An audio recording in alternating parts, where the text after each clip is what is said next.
les petits, fais attention, pas question d'accélérer, et tout le monde nous doublait. Oui, vraiment, la vie est dure. Il fait chaud dans la voiture. On s'en va à l'aventure. On ne sait même pas à quelle heure on mangera. Vive les vacances, vive l'insouciance, les jours d'affluence sur les routes de France, les embouteillages, péage en péage, une panne d'allumage, arrêt au garage. À peine arrivé, il y a les sacs à décharger. Eh bien non, ma chère Dorothée, cet été, c'est pas les valises qu'on va débarquer, c'est que l'excision va commencer pour certaines petites filles. Alors l'excision, ça aurait commencé en Nubie, c'est-à-dire le Soudan, l'Égypte actuelle. On a retrouvé des momies égyptiennes excisées. J'ai pensé à Cléopâtre, d'ailleurs. Certains vont te dire que c'est dans le Coran, gna gna gna, c'est dans les religions, pas du tout. Même le prophète était contre cette pratique. C'est juste un moyen masculin pour soumettre la femme et dominer la femme encore une fois. C'est horrible ce qui va se passer pour nombre de petites filles cet été. Enfin, ça fait partie des choses qu'on ne comprend pas, toi et moi, normal. Et là, je vais faire une sortie de route, parce que tout ça, c'est horrible. Mais qu'est-ce que ça nous prouve ? Quand ton gouvernement est obligé de se fendre d'une affiche, d'une campagne de communication pour quelque chose qui n'a pas lieu d'être dans ton pays, on continue de t'affirmer qu'il n'y a pas de grand remplacement. Bizarre. Personne n'a mené cette étude et pourtant on en a la preuve aujourd'hui, la nourriture merdique a des répercussions sur le cerveau. J'en veux pour preuve l'Angleterre, puisqu'on se retrouve avec un pays qui vit à l'heure islamiste, avec des immigrés qui violent, et puis on veut même pas les foutre en procès comme il se doit, avec des femmes voilées de la tête aux pieds. Et à côté de ça, on a une loi qui est passée qui laisse une femme enceinte avorter jusqu'à son dernier jour de grossesse. Je le répète, t'accouches demain, tu dis non, en fait, là, aujourd'hui, j'ai décidé, je peux plus, tu peux avorter. Donc il y a un moment, il va y avoir une erreur 404, parce que c'est deux mondes qui sont incompatibles. Je ne sais pas ce qui va se passer, une guerre civile entre eux, bien sûr. En tout cas, moi, ce que je veux, c'est que ce pays coule. Mais littéralement, c'est comme l'Atlantide. Alors par contre, l'Atlantide, on la cherche. L'Angleterre, on n'ira pas la chercher. Et le jour où ça va arriver, je t'assure que je vais m'installer avec des pop-corn dans mon canapé, mais je vais me délecter de regarder ça. Yeah, I can smell that. Do you mind eating that somewhere else? I'm fasting. That's not my concern. Yeah, but I'm fasting though. So why are you out? What do you mean why am I out? If you're fasting, you should be indoors. Yeah, but I'm eating my lunch and you come and disturb me. yeah, What for? yeah, but I can smell it. So what? It's food. Of course you're going to smell it.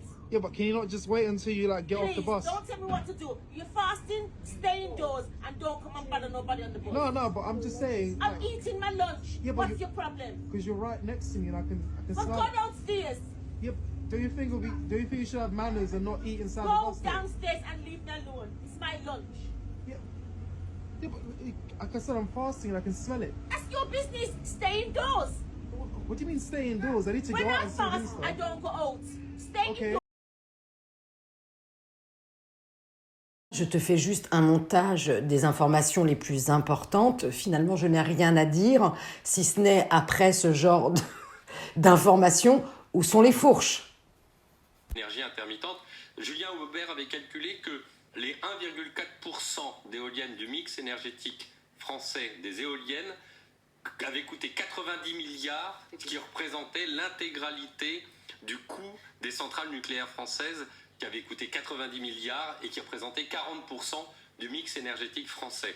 370 députés qui ont voté pour l'augmentation des factures d'électricité des Français. Oui, oui. Hein, c'est ça. Et les LR se sont abstenus en disant nous, on n'a pas envie de se positionner, on laisse les autres voter favorablement à l'explosion des factures d'électricité. Il faut se rappeler, il y a eu un très bon dossier dans le JDD ce week-end, qu'on a évalué le coût de cette politique énergétique souhaitée par le gouvernement à plus de 300 milliards d'euros.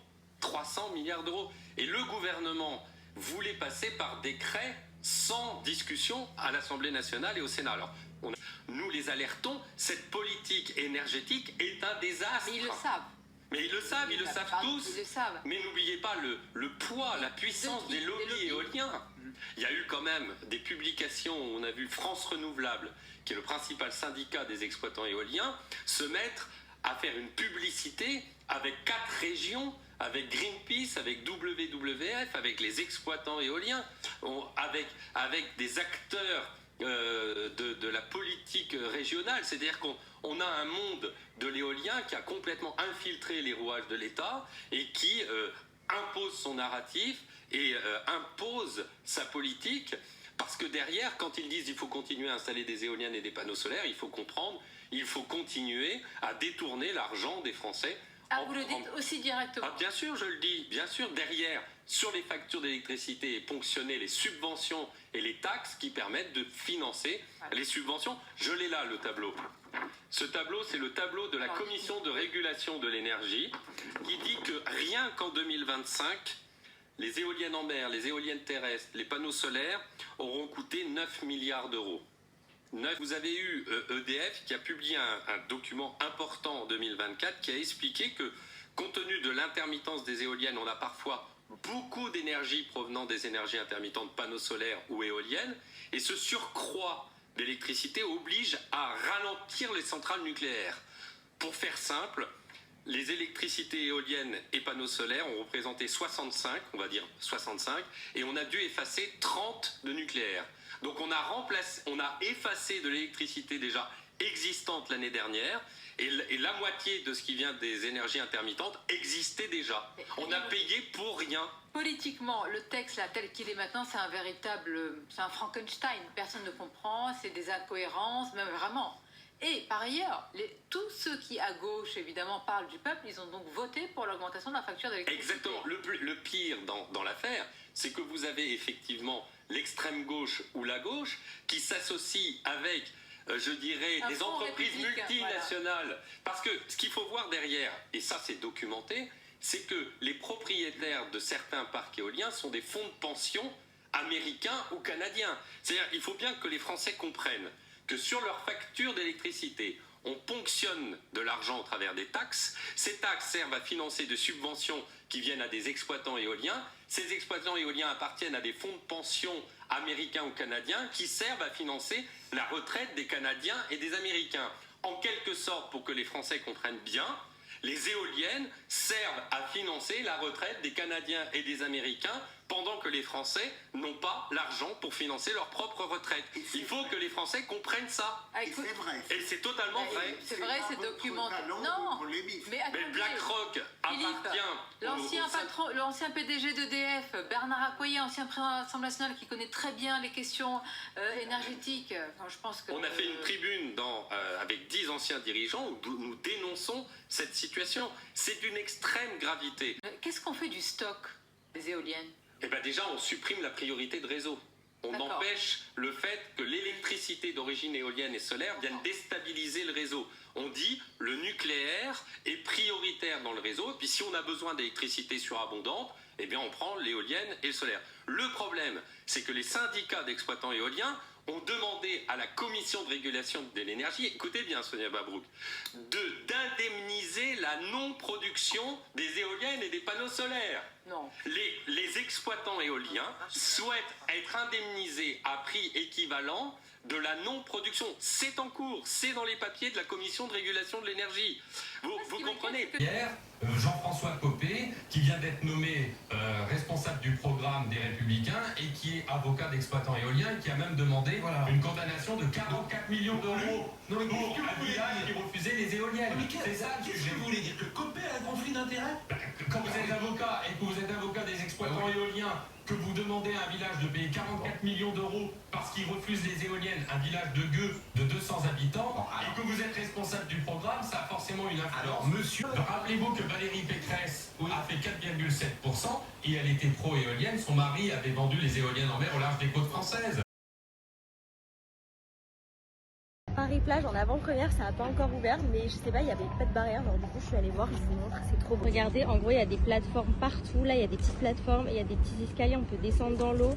Là-bas il y a des échelles pour descendre, c'est trop bien. Et au bout là-bas il y a une piscine, je vais vous montrer. Non mais regardez le petit ponton avec les escaliers et tout, mais j'adore.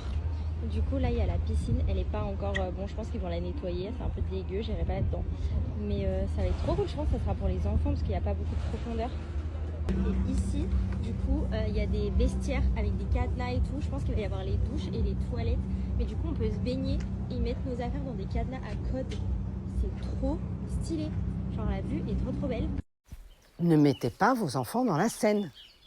Ne mettez pas vos enfants dans la Seine. Bon, ça va peut-être donner des maladies à des gauchistes. Enfin, moi, j'attends toujours que Oudéa Castéra, là, elle nous fasse une bonne diarrhée, mais toujours pas avoir une bonne dysenterie, mais toujours pas. Qu'est-ce que tu veux que je te dise?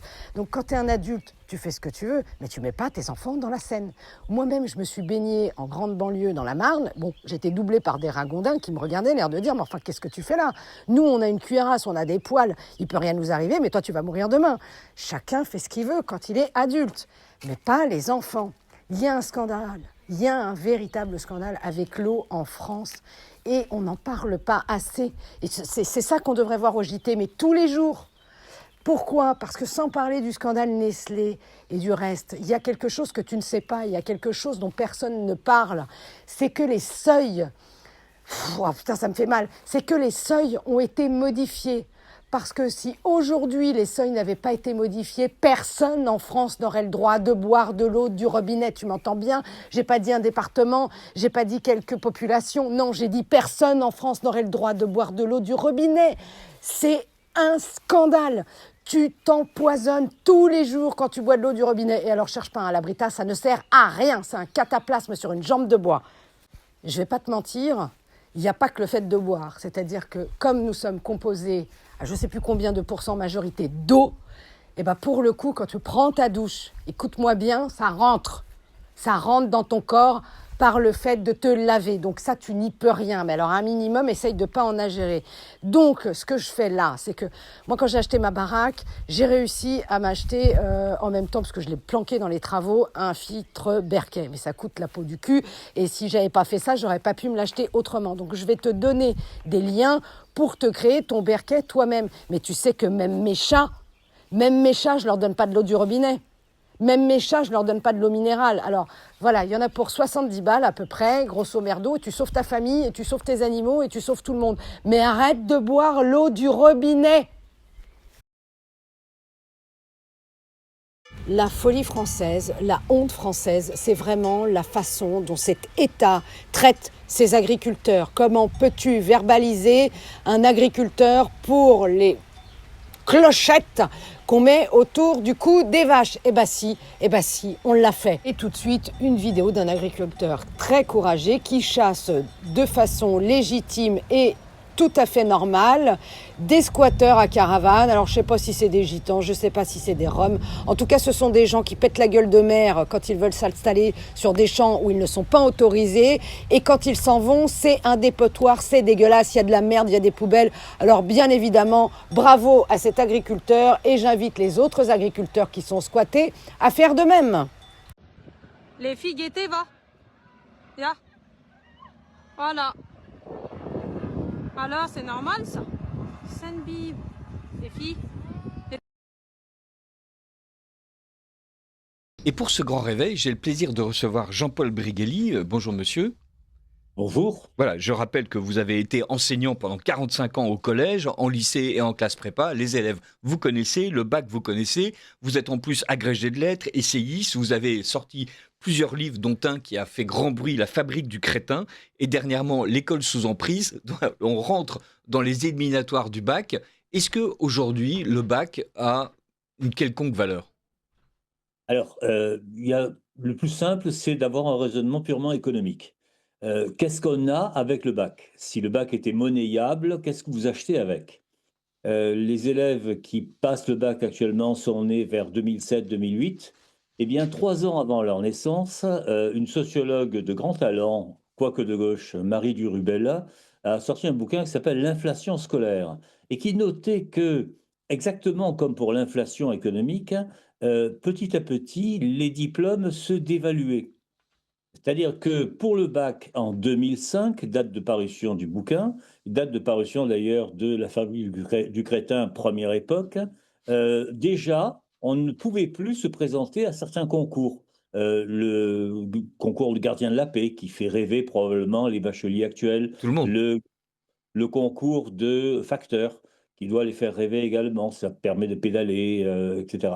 Donc, pour le bac, tu n'as plus rien. Voilà, c'est comme ça. Pour 100 balles, tu n'as plus rien. Pour le bac, tu n'as plus rien non plus. Alors, que vaut exactement le bac? Eh bien, ça vous donne le droit, malheureusement, d'entrer en fac, sauf que les facs, de plus en plus, voire par exemple Paris-Orsay, etc., fabriquent des années zéro pour vous remettre à niveau, tellement ils savent, a priori, que votre niveau est au ras des pâquerettes. Voilà. Ensuite, ça vous donne le droit d'entrer, par exemple, quand vous êtes très très bon. Alors, c'est incroyable, il y a de plus en plus de bacheliers très très bons. Quand j'ai passé le bac, moi, en 1970, c'est vous dire, hein, ça date, il y avait aux alentours de 2 à 5% de mentions très bien. Actuellement, on frise les 20%. C'est incroyable ce que les élites se sont multipliées ces dernières années. Et l'excellence surtout de l'enseignement dispensé par l'éducation nationale. Oui, voilà, excellence de l'enseignement, excellence des enseignants qui d'ailleurs se pressent pour passer les concours de recrutement, ainsi que nous le savons. Alors, j'ai été prof de prépa toutes ces dernières années. Je peux vous dire qu'on recrute des élèves qui ont une moyenne entre 18 et 20 au bac. Et quand ils commencent l'année entre 3 et 6. Alors, on a très vite trouvé la conne de la semaine et croyez-moi, ça n'a pas fait débat. La voici, la voilà. Vénère. Bon, je reprends mes esprits. Ce qui s'est passé, c'est très grave. En fait, ça ne serait pas arrivé. C'est toujours dans les villes de Cassos que ça arrive, ces trucs-là, tu vois. Je sais que c'est pas bien de dire ça, mais elle m'a vraiment énervée parce que si ça avait été à Creil ou en région parisienne ou quoi, je repars dans la boulangerie. La meuf, elle m'aurait dit « Oh, excusez-moi, je vous ai mal comprise. » Normalement, les gestes commerciaux, enfin, les gens, quoi. La meuf, je lui demande clairement « Moi, je mange pas de viande, c'est pas halal. » Donc, j'ai dit, je sais ce que j'ai dit. J'ai forcément dit « Madame, je veux un sandwich au thon. » J'ai dit « Thon, putain de merde. » Et bref, parce que si ça avait été à Creil, je vous jure que les gens, ils auraient pas fait ça. Ils auraient pas fait ça. Enfin, je sais que je vais encore dire « Ouais, c'est des trucs de raciste que je dis et tout. » Mais je suis désolée, mais les boulangeries de blanc, c'est toujours comme ça que ça se passe. Si j'avais été chez un rebeu, il m'aurait dit « Ah, excuse-moi ma sœur. Excuse-moi ma sœur. » Il m'aurait donné un autre sandwich. La vérité, il m'aurait donné un autre sandwich. La première réflexion, c'est évidemment, mais pourquoi ces gens ne savent pas parler français? Donc, cocotte, un commercial, des commerciaux. Je répète, un commercial, des commerciaux, c'est la base. Ensuite, si tu as envie qu'une boulangère s'excuse en te disant « Excuse-moi ma sœur, va vivre au bled ». Si tu as envie de bouffer un sandwich avec du poulet halal, va vivre au bled. Et quand tu prendras l'avion, n'oublie pas d'emporter ton chemisier léopard, style prostituée des années 70 qu'on trouvait rue Saint-Denis. Il y a une expression espagnole qui dit « Tu eres más tonto que el pelo de mi culo ». Ce qui veut dire « Tu es encore plus con que les poils de mon cul ». Bah là, avec Vanessa, on y est, hein. On est bien. Hein. Qui sont frappés. Ah, ça vous nous le faites à chaque fois. Oui, parce qu'à un moment donné, il faut quand même. Elle va vous dire que vous considérez que tous les OQTF sont des dangereux. Mais moi, je personnages. considère que le fait même de rentrer illégalement sur le territoire quand on n'y est pas invité, quand on rentre illégalement, on doit repartir chez soi, en fait. D'accord. D'accord, parce qu'on ne va pas dans un pays comme ça où on n'est pas invité à venir. Vous voyez, c'est pas une auberge espagnole, la France. C'est pas tout le monde vient. C'est facile de dire ça, monsieur, quand on est né avec. Venez comme vous êtes. Quand on est né avec une cuillère dorée dans la bouche. Attendez, pause. D'accord, mais attendez, pause. Vous savez, monsieur, c'est pour ça. Vous dites que Amine est née avec une cuillère d'argent dans la bouche. Non, j'ai dit c'est facile de dire ça quand on est né. Attention, né avec c'est pas avoir de l'argent. Hein. C'est né dans la être dans. Ah non, mais moi je suis né au milieu des cafards et des rats dans le quartier de la Reine Jeanne, qui est la cité la plus pourrie du sud de la France. Ma mère était femme de ménage, mon père était chauffeur routier. Donc je vous interdis de dire que je suis né avec. D'accord. Moi je me suis battu, j'ai travaillé. Mais pourquoi vous ramenez ça à l'argent, monsieur? Non, mais parce que vous dites que je suis né avec une cuillère dans la bouche. Les beaux-parents ne vous ont pas donné de l'amour, de l'attention, une éducation, des valeurs, des principes qui font que vous êtes là aujourd'hui. D'accord, mais on va pas accueillir tous ceux qui n'ont pas de principe. Tout le monde n'a pas eu la chance d'avoir une mère femme de ménage, un père taxi. La connerie à ce point-là, moi, je dis que ça devient gênant. Vasque olympique ou les livres de comptes, c'est le carton rouge de sport, etc.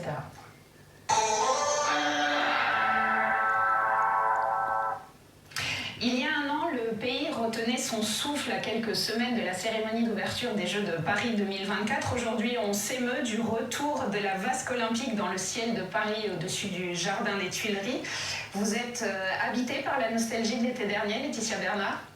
Alors oui, mais pas par rapport à la vasque, je reste un peu sensible. Mais je pense qu'on parle d'héritage, on parle de coups. Et alors c'est peut-être un peu monde des bisounours de dire ça, mais juste l'héritage du moment où les Jeux ont existé, et je pense notamment aux Paralympiques, il s'est passé quelque chose vraiment, ne serait-ce que pendant ces 2 semaines, qui ont, entre guillemets, pas de prix. Et c'est pas une forme de nostalgie pour moi, mais c'est comme un petit coup de boost, c'est comme un élan, et vasque ou pas vasque, c'est encore présent, ouais. Alors effectivement, ces moments-là n'ont pas de prix, ces échanges, ce qui a pu se passer autour des Jeux Olympiques et Paralympiques, ça n'a pas de prix. C'était important que Paris retrouve la vasque, Martin Bureau. On n'avait pas envie que ça s'arrête, surtout. C'est vrai que c'était qu'un jour de fête, une parenthèse dans les vies de tout le monde en France. C'était des très beaux jeux, c'est une très belle réussite. Je crois qu'il y a... Ça faisait de très belles images. De très belles images. Croyez-nous sur parole, Laetitia Bernard, oui, quand même. Je crois qu'il n'y a aucune ville qui a organisé les JO sans que ça lui coûte de l'argent. Est-ce que c'est pas ça le prix de la fête aussi? Et le fait d'avoir la vasque aujourd'hui qui se dresse à nouveau dans le ciel, ça permet de ne pas terminer complètement la fête. Le fait que... on puisse se baigner dans la Seine, on va y revenir, justement. Je pense que c'est aussi un héritage des Jeux. Je pense que quand on mettra les cons sur orbite, t'as pas fini de tourner. Non, mais ces gens sont fous, c'est pas moi. Il y a la connerie, mais il y a aussi de la folie. Déjà, débattre des JO, de la cérémonie d'ouverture avec une femme aveugle, non mais tu m'excuseras. Si on veut parler des Paralympiques, prenez quelqu'un qui est en fauteuil ou à qui manque un bras, une jambe, qui tire à l'arc avec sa bouche. Moi, j'en sais rien. Bonjour, je suis femme tronc, je voudrais être championne de roller. Vous faites ce que vous voulez, mais enfin quand même. Mais c'est la honte. Mais ces gens-là sont horribles, horribles. Tu m'entends bien? Et alors j'en peux plus. La beauté. Bon alors cette dame, elle est aveugle ou moins. Il y a un truc qu'elle n'aura pas vu, c'est la cérémonie d'ouverture. Bref. Ils sont là, oui, à quel prix? Déjà, le prix, c'est que les restaurateurs ont passé leur vie à chialer pendant la cérémonie, oui. Mais ça, c'était pas faute de l'avoir dit avant, mais on nous écoute jamais, nous, les fachos. Parce qu'il n'y a pas un pays qui a organisé les JO qui n'ait pas été en déficit derrière. Jamais. Et on t'a menti, et les gens, ils ont cru. Le seul truc qui était sympa, concrètement, pendant ces JO, c'est qu'il y avait plus de sécurité dans les rues de Paris. Merci qui? Merci la police. Et ça ne s'arrête pas, c'est un festival. Et le gros machin, là, ouais, parce que lui aussi mange bien à la cantine. Moi, j'en peux plus de voir des gros sur les plateaux, alors que la France est en train de crever de faim. Ça m'exaspère. Bref, à quel prix, ça n'a pas de prix. Je vais te le dire, la prochaine fois, mon Luchon, ce sera au prix de ta vie, parce qu'il y en a marre que ce soit toujours au prix de la nôtre. C'est fou, ça, les gens n'arrêtent pas de dire, mais c'est un fléau, c'est un effet de mode, mais qu'est-ce qu'on peut faire? Continue de rouler.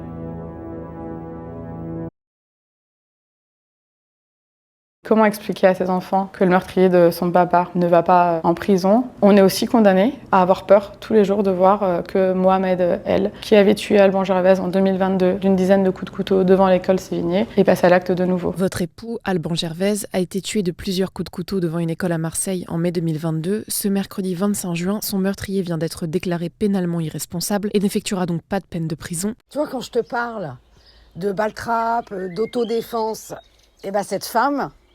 Pour moi, elle a tout le courage du monde. Alors, elle a fini par se suicider parce que c'était pas possible pour elle de vivre avec ça. Mais que te dire? Voilà.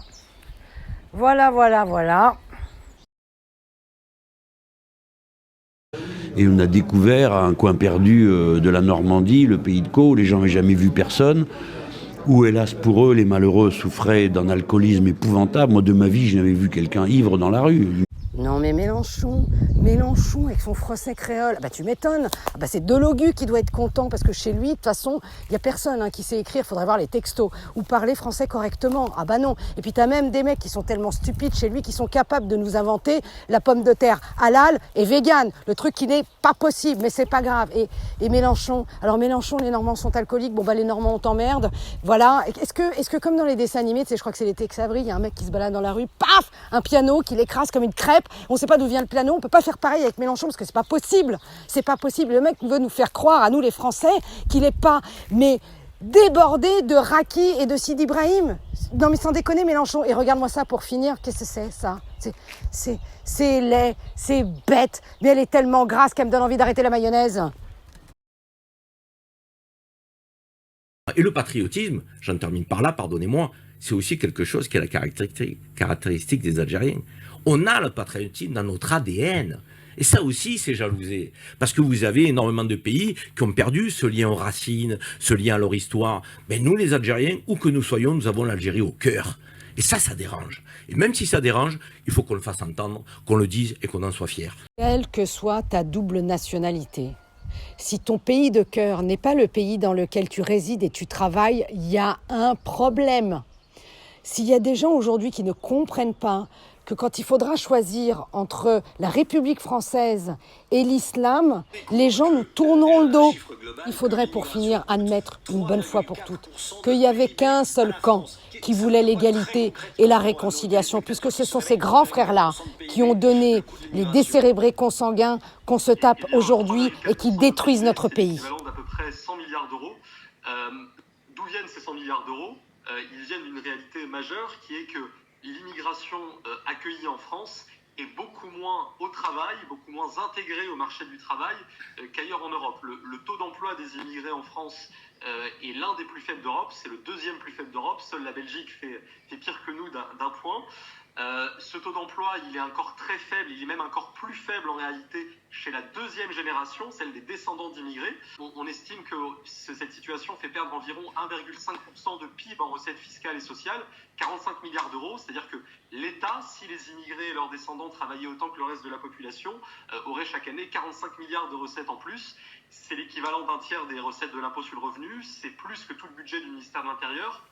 Les recettes budgétaires apportées par les immigrés ne représentent que 86% de ce qu'ils coûtent. Ça c'est frappant. Oui, non, tout à fait. Alors, on s'est basé là-dessus sur des données de l'OCDE qui a pu procéder à cette comparaison pour l'ensemble des pays développés, donc les pays d'Europe, d'Amérique du Nord, le Japon, etc. Et effectivement, ce qu'on appelle le ratio budgétaire des immigrés en France, qui est, comme vous venez de le dire, la différence entre les recettes budgétaires qu'ils apportent et les dépenses publiques qu'ils consomment, est l'un des plus mauvais et l'un des plus déficitaires. C'est l'un des plus déficitaires d'Europe. Seul, vous voyez, le taux d'emploi des immigrés algériens en France, il est inférieur de quasiment 7 points à celui de la moyenne des immigrés. Il est probable que si on parvenait à calculer avec des données plus fines le ratio budgétaire des immigrés algériens, par exemple, il serait encore plus faible que ces 86%. Justement, le taux d'emploi des immigrés en France, inférieur de 10 points par rapport à la moyenne de l'OCDE. Comment ça s'explique que les immigrés travaillent moins en France qu'ailleurs ? Je dirais qu'il y a 3 grands types d'explications. Le premier a trait au motif d'entrée des immigrés en France. Sur une période de 15 ans, 2005-2020, la France a reçu l'immigration la plus largement pour motif familial de toute l'Europe de l'Ouest. C'était environ 41% des entrées d'immigrés permanents contre 10% pour le motif travail. Et donc évidemment, quand l'insertion sur le marché du travail n'est pas le motif principal d'immigration, à minima, il y a une latence et parfois il y a une difficulté ou une réticence persistante. Le deuxième facteur, c'est clairement le faible niveau de qualification de notre immigration. On a environ 36% des immigrés en France qui n'ont aucun diplôme ou seulement un niveau collège de leur pays d'origine. C'est plus de 20 points de plus que parmi les personnes sans ascendance migratoire, donc très forte part de personnes peu diplômées. Et puis peut-être un dernier facteur d'explication, il a trait à la distance culturelle spécifique de l'immigration qu'on reçoit en France. Notre pays a la particularité d'accueillir l'immigration la plus africaine du continent européen. La moitié des immigrés en France sont originaires d'Afrique, c'est 3 fois la moyenne de l'Union européenne. Et on sait que les systèmes de formation et les économies sont évidemment particulièrement différentes entre des pays comme le Mali ou les pays d'Afrique subsaharienne francophone et la société française contemporaine. Petit point élection présidentielle. Donc il y a Gérard Larcher, faut pas l'oublier celui-là, qui a fait un discours très éloquent sur son ami du même parti que lui, Bruno Retailleau, ça en dit long. Et nous avons notre ami Kader de Villepin qui rentre dans la course à la présidentielle. Mais qui est ce petit chéri que de Villepin Abdelkrim? Eh bien, c'est celui qui a privatisé les autoroutes, qui a mis des millions de Français dans la rue avec le CPE, qui a privatisé les autoroutes, qui a participé à l'immigration massive, à la perte d'identité de la France. Bon, il a voté pour Maastricht, hein. Il a appelé à voter LFI en 2024. Il est impliqué dans l'affaire Clearstream. Bref, un bijou national. Pourquoi je te montre cette photo? Parce que tu dois savoir qui veut ta mort et surtout celle de tes enfants, puisque toi, tu es encore un petit peu immunisé si tu es ici surtout. Donc ces gens-là sont la commission exécutive du CIO. Et pourquoi je te parle du CIO? Parce que ces gens-là ont décidé de laisser la médaille d'or à Imam Khelif, alors qu'il est prouvé biologiquement que cet individu est un homme et non une femme. On veut tuer vos enfants par le biais du wokisme. Comme tu peux le constater, malgré les viols de Cologne, l'Allemagne n'a toujours pas compris. Alors si tu es blanc, je t'invite à ne plus partir en vacances là-bas si tant est que tu y sois allé un jour. Il paraîtrait qu'on ait des causes qui sont assez tournées vers ce qu'on a vécu. Bon, je trouve qu'Emmanuel Macron, il est quand même vachement pointé vers le transgenrisme. Je dis ça, je ne dis rien. Enchaînons avec la glace du Wokistan. En effet, aujourd'hui, nous allons parler donc de Ben & Jerry. Alors, c'est pas la première fois qu'il manifeste des idées stupides, mais celle-ci, j'ai trouvé rigolo de ne pas la laisser passer. Surtout que c'est pas une glace française. Donc, nous, on ne devrait pas être impactés par leurs idées débiles, étant donné que nous devrions consommer français. Est-ce que tu vois où je veux en venir? Donc, il y a des boulangers, il y a des glaciers. Alors, pas le glacier le Mont Blanc, enfin, quoi que ce soit quand même un dessert glacé. Enfin bon, bref, voilà, il y a des glaces françaises à acheter. De toute façon, à ne pas consommer à outrance, parce que c'est pas bon pour l'estomac non plus. Et puis, voilà, les calories, n'en parlons pas. Toujours dans le wokistan, mais il y a un peu d'islamisme aussi, hein, parce qu'on va parler de la ville de Nantes. On fait disparaître une statue de Louis XVI dans le centre-ville et on y mettra une œuvre d'art moderne. Alors, je te tiendrai au courant. Nous regarderons ensemble quelle va être cette œuvre d'art moderne. Toujours dans le wokistan et un tout petit peu l'islamisme, on a France Télévisions qui prévoit une perte d'exploitation de 72 millions d'euros pour 2025.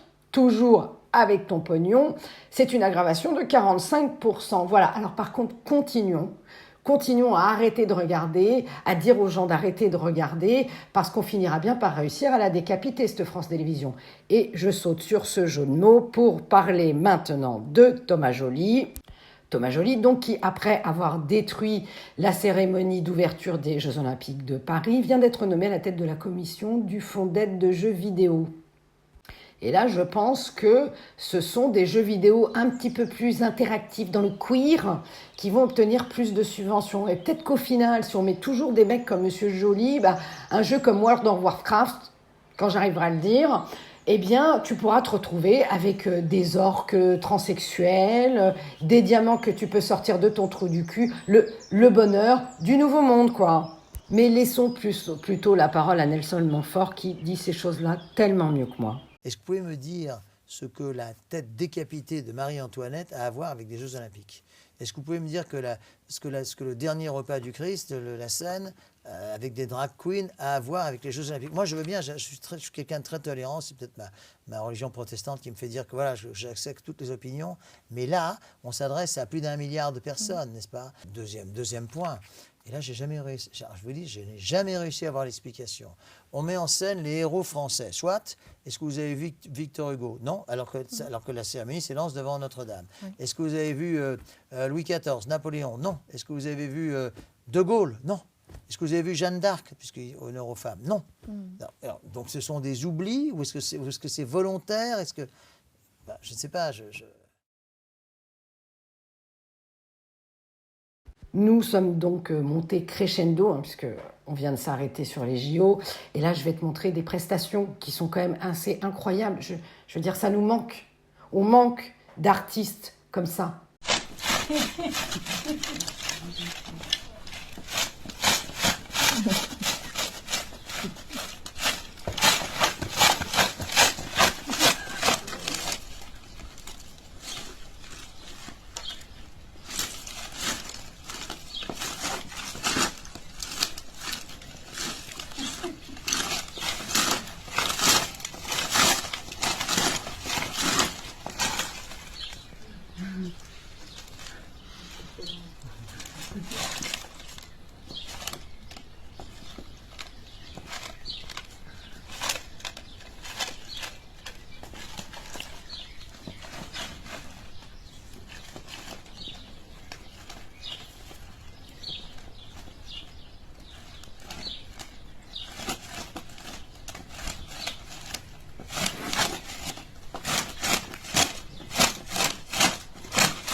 On manque au Wokistan d'artistes comme ça. On n'en voit pas assez passer.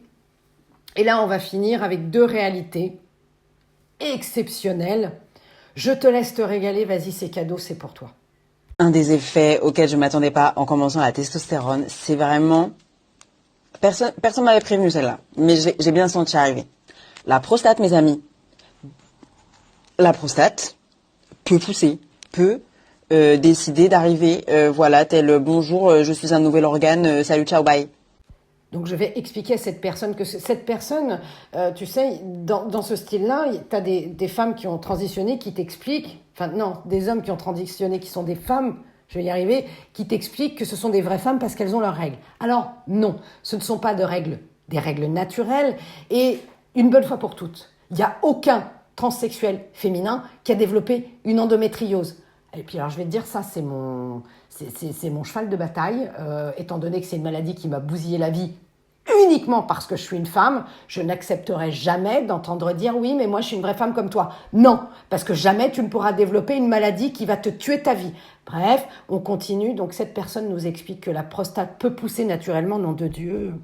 Alors non, hein, parce que ça s'appelle de la métaplasie. Et alors, qu'est-ce que c'est la métaplasie prostatique dans ce cas-là ? Eh ben, c'est une transformation de cellules matures et spécialisées en une forme qui est anormale pour le tissu observé. Je répète, anormale. Donc ces gens-là sont des menteurs en puissance, puisqu'ils t'expliquent que par l'opération du Saint-Esprit, ils leur poussent une prostate, ils ont des règles normales. Non. Non. Et alors maintenant, je vais leur mettre la réalité en pleine face parce qu'il est temps de leur faire fermer leur gueule. Deux jeunes femmes sont venues manifester. Sur leur pancarte, elles dénoncent l'islamophobie et la transphobie. L'une d'elles porte un drapeau de l'Algérie sur ses épaules, ce qui va énerver des passants.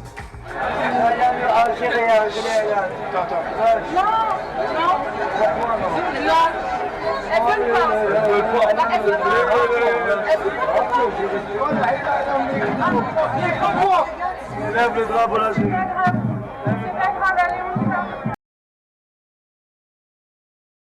les hallucinations, les fake news, le problème de la vérité, on parle de l'IA avec les filtres. Mais il y a un autre type de comportement de ces systèmes qui est très inquiétant. Vous allez voir. Ça commence par un film de science-fiction. D'abord, on n'est pas encore même dans le monde de ChatGPT. C'est un film de science-fiction qui sort en 2015. Il s'appelle Ex Machina. Vous le connaissez peut-être. Comme dans tout ce film de science-fiction, il y a bien sûr un robot sous forme de jolie jeune femme et le geek, le programmeur qui va tomber amoureux de la robot, comme dans tous ces films. Toujours. Mais là, il y a une particularité d'Ex Machina. C'est que ce robot avait été programmé par son concepteur initial, pas celui-ci, mais celui qui avait programmé ce robot, avec une seule finalité. Et la seule finalité de ce robot, c'était de sortir de la maison où il se trouvait. Il pouvait se déplacer, il avait une carte qui ouvrait les portes, un badge. Mais son badge n'ouvrait pas les portes qui donnaient sur l'extérieur. Et tout le scénario du film, c'est la stratégie que ce robot invente pour pouvoir en sortir.